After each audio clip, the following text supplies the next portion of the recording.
Hello everyone. In this class we will discuss about atomic mass unit and binding energy. Atomic mass unit is a unit which is used to measure the masses of the atoms. It's a very small unit of mass, we can say, because the masses of atoms are very small, so kilogram or gram are not too appropriate to measure the masses of the atoms. That's why this unit. And it is defined as 1/12 of mass of one carbon 12 atom. This has been taken as standard. So 1/12, how can we find the mass of one carbon 12? Using the concept of moles. 1 mole mass is 12 grams. So it will be 12 grams divided by Avogadro number. And if we calculate it, it is 6.02 into 10 raised to power 23, and it comes out to be 1.67 into 10 raised to the power minus 27 kilogram. We shall be using it quite often. So 1.67 into 10 raised to power minus 27. And energy equivalent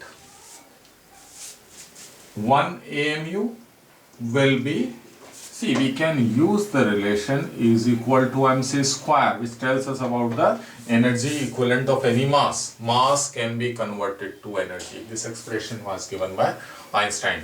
So this much mass will be equivalent to, I take it 1.67 into 10 raised to the power minus 27 and then multiply it by 3 into 10 raised to the power 8 square. This will be in joules divided by 1.6 into 10 raised to the power minus 19. It will be in electron volt divided by 10 raised to the power 6. So it is, you can do all these missing steps, 931 MeV. Very important when it comes to calculation of the energy released in the process of nuclear fusion or nuclear fission, and also when we calculate binding energies. Okay, now let's come to binding energy and mass defect. And I will start with an example. Let's take deuteron. Deuteron is nucleus of deuterium. Deuterium is 1H1. 1H2, sorry. 1H1 is protium, 1H2 is deuterium, and nucleus of this, that will have 1 proton and 1 neutron. So this, an assembly of 1 proton and 1 neutron, this is called deuteron. So 1H1 and 1 neutron.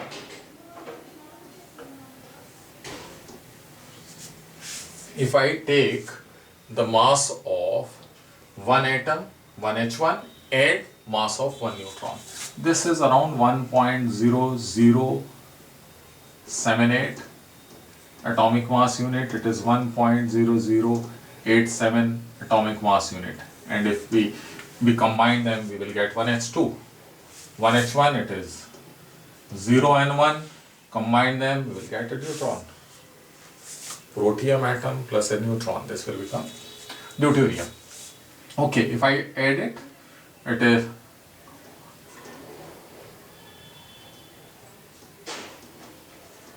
2.0165 U. But if we calculate the mass of this nucleus, then this is not this. This is actually 2.01414 U. This is the mass of deuteron, mass of the nucleus, but masses of the constituent is this. This difference, we can find out how much is the difference, and What's the reason? Where has this energy gone? 0.0024 atomic mass unit. This is the difference. So it means whenever protons and neutrons are combining to form a nucleus, there is a deficiency in mass. Mass of a nucleus is always less than the mass of neutrons and protons present in the nucleus. Mass of protons and neutrons always more than the mass of the nucleus. So whenever they are coming closer and the nucleus is formed, there is a deficiency in mass. This is called mass defect. And this mass defect is equivalent to this much energy, which we call as binding energy. So binding energy is the energy which is released during the formation of a nucleus. I have taken this example, 0.0024, this is the mass defect. If I calculate this in energy, multiply it by 931, so this binding energy will be, it's around 2.2 MeV. Binding energy of neutron. It also means that if this much energy is supplied to this, then this will break up into a proton and neutron. That is the meaning of binding energy. So 2 points to be kept in mind when we are defining the binding energy. It is the energy released during the formation of a nucleus or energy required to break a nucleus. If we have a nucleus, we want to break it. We need minimum binding energy. We need energy equal to the energy of binding energy of the nucleus. Okay. Binding energy per nucleon is again a very important factor because it decides the stability of the nucleus. It tells how stable a given nucleus is. If a graph is plotted between binding energy and mass, so it comes out to be like this. Roughly this is the shape. At the top we have Fe, iron, and the value of binding energy per nucleon is 8.8 MeV. And these may be some, say 2He4, 6C12 and those. Uranium is somewhere here with energy less than 8.8. Okay, what can we conclude from this graph about the stability? I am saying binding energy per nucleon. This is telling us how stable one particular nucleus is. Firstly, Fe is the most stable, and we see that the stability increases and then it again decreases. So these nuclei of intermediate mass number, they are the most stable.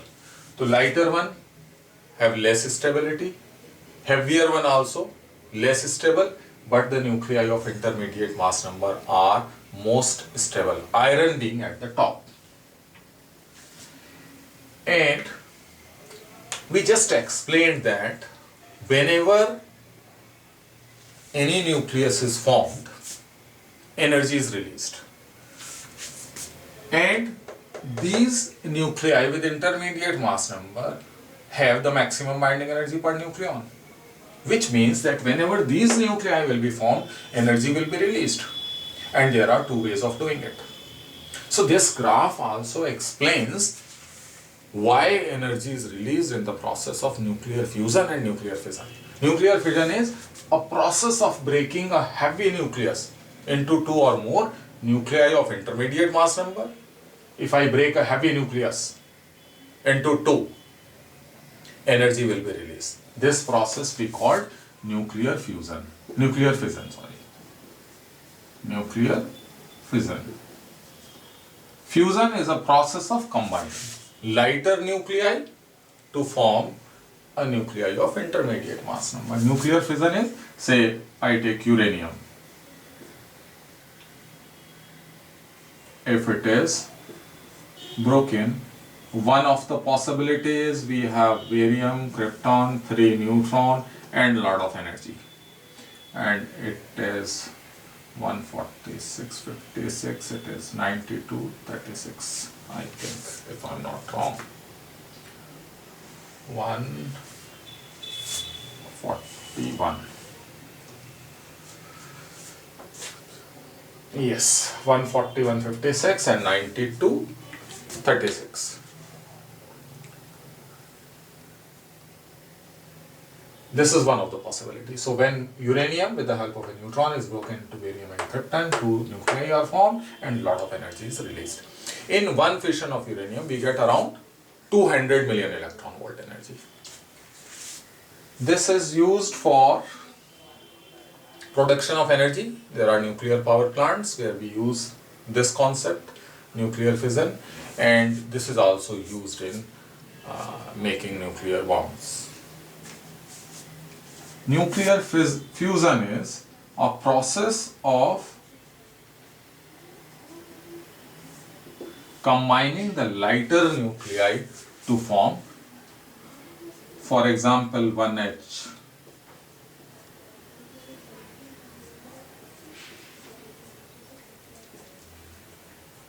H2. If we combine them, we get a helium nucleus, and again in this process also a lot of energy is released. I can write precisely, you can see various equations in your textbook, 1H1 plus 1H1, 1H1 plus 1H2, or 1H2 giving you helium, and so on. This is also the cause of energy production in stars. Sun, most of the mass is in the form of hydrogen, so hydrogen is combining to give helium, and a lot of energy is released in this process. As far as energy production through these two methods are concerned, nuclear fusion will give you more energy because the difference is more. But the problem in fusion is that you have to create a very large temperature to fuse the nucleus, because they will repel each other. So then you need very large amount of energy to counterbalance that repulsive force. Now the efforts are to get cold fusion as room temperature, and once we start getting energy through this main, it will be very cheap source of energy production and will not involve any sort of pollution.